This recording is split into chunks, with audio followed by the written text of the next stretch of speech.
Hey guys, welcome back to Total Tactics Football. It's Fran here, and I'll be actually looking at a Game Week 5 video in terms of wildcards. And of course, I'm personally not wildcarding, but this is going to be like what I would definitely do as a wildcard, or two of the templates that I think I'm very confident about. For me, as I said, in the previous few videos, I do think there's flexibility to go into a kind of hybrid back four, or at least one that incorporates four midfielders, at least with the flexibility of the kind of 5.5 minutes that we have in the game. And I think, as you can see with this kind of first draft, we're obviously not going to play a 4-4-3. We're not going to play with 12 starting people, but the idea is to play around either a 4-3-3 draft, or a 3-4-3 draft when it's convenient and when it suits us, right? Because some of the big teams will face off at times. You might want to drop a player like Marcel here and there. And instead, you might want to play Gallagher in a good game for him as well.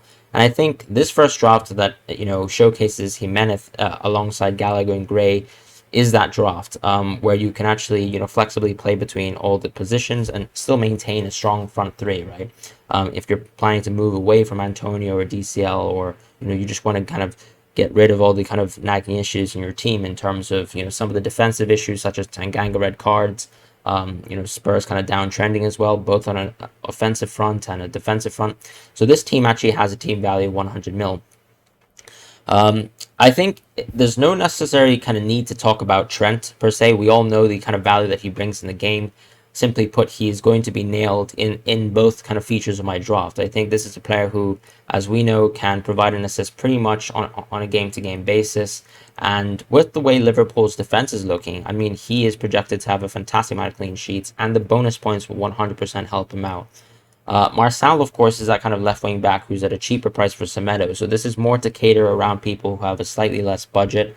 I think Marcel makes a lot of sense. Wolves have very, very good fixtures, and he benefits from all of them as a starter. Rudiger is the one from Chelsea who, as I kind of mentioned with my Game Week 4 wildcard, you want to have at least one Chelsea player in now so that it's easier to kind of move into maybe two or three Chelsea players when you finally have to in Game Week 7. And of course, if we're keeping Ronaldo, then obviously we'd probably look to have a Chelsea player now, and that's going to be Rudiger, who seems absolutely nailed and looks like, pretty much the best left centre-back in the world, potentially. The last kind of pick is going to be Cancelo. Cancelo makes a lot of sense in my opinion because it seems like Pep has started to prioritize, what Cancelo can bring to the table in terms of the midfield and the defense. And I think we've seen him start both on left back and a right back as well. And I think his position is rather set. If you are a little bit scared about, how rotation prone Cancelo could be, this 100% could be Diaz in your team. There's nothing really wrong with going for Diaz at this point in time. I think Diaz makes just as much sense. He is a little bit more safe, I would say. Maybe doesn't earn the same amount of bonus points that Cancelo might at games. So it's kind of like that Reguilon factor where sometimes he'll be able to get all these kind of crosses and get these bonus points. The midfield is pretty stable and standard in the sense that you have Jota, who could maybe be moved on to someone else in the future if you feel like Jota doesn't actually fit in the team anymore. And then you have a player like Salah, of course, who's going to be a very, very good option, for most of the season. I think the only kind of pivot I can see away from Salah might be to Kevin De Bruyne if he actually finds, good form and looks like a very, very interesting asset. Gallagher, as I mentioned, is going to be your bench piece, but as we've seen with his kind of XG and XA stats, he's performed tremendously, I think, compared to players in around that price range and even above that price range, right? Heading into that kind of 6 mil to 7 mil category. And I think that's very interesting. With Gray, I think he'll greatly benefit from the fact that DCL is still injured, and he probably will continue to play a much more offensive, like heavy contributory role in this team, which is very, very helpful, for a Gray asset owner. And the front line is going to be Bamford, who, we don't really need to introduce him, but I mean, it's the fact that I think he is still the talisman for Leeds. We saw that last season, even though Raphinha is at such a good price. And I think, with TCL being out, with Antonio being out for a game as well, and maybe the fixtures worsening there, Leeds still have a great run, similar to the way that Jimenez still has a good run. Jimenez might actually be arguably less of a talisman than he was in the past, but I think he does have a creative role in the team.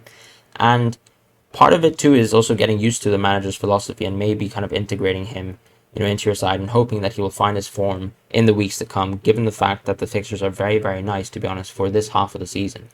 And that's pretty much it for now, guys. In terms of how you actually want to play this team, Gallagher goes to the bench because he plays for Liverpool. You probably captain Salah this week, and you probably move Ronaldo as your vice captain for this week. But I think, you're also free to pick Ronaldo as your captain. That's totally fine.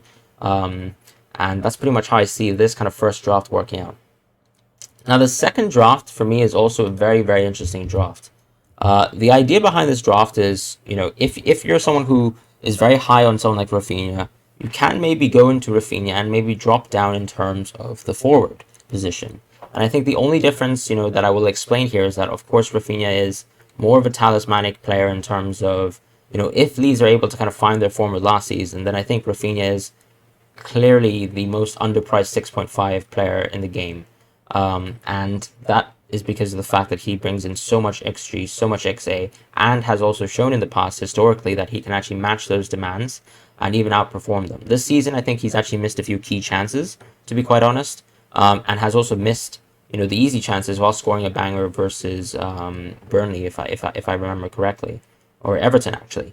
And that is promising and not promising at the same time. I just think it's a case of Leeds maybe not finding their form just yet. And it might just take a little bit more time for Raphinha to kind of find his full form. But I do have the faith, based on the eye test from last season, that he can regain that form. So if you really want Raphinha in your team, then I think you can keep him in your team like so. And the player that you'd probably pair him up with is someone like St. Maximum, or even someone like Edouard from Crystal Palace once again. Gallagher is going to go to the bench, so he still stays in this team. And once again, this team will be a flexible kind of 3-4-3 or 4-4-3. 4-3-3, sorry. And the idea behind St. Maximin is the fact that I think he benefits a little bit more from maybe Wilson going out. He becomes more of a talismanic player. He's actually very high in terms of expected assists, not so high in terms of expected goals, but we can still see that he is clearly the best performing 6.5 player. He's already outscored Tony at this point in the season. I still think the Newcastle games are actually rather nice. So if you do think that, you want to prioritize Raphinha, go for a little bit more of a differential since everyone seems to have Jimenez, you can definitely go for someone like St. Maximum. Or you can actually just think about, pivoting away from St. Max maybe in a week's time if you think Edouard makes a lot more sense. But that's pretty much it for the wildcard video, guys.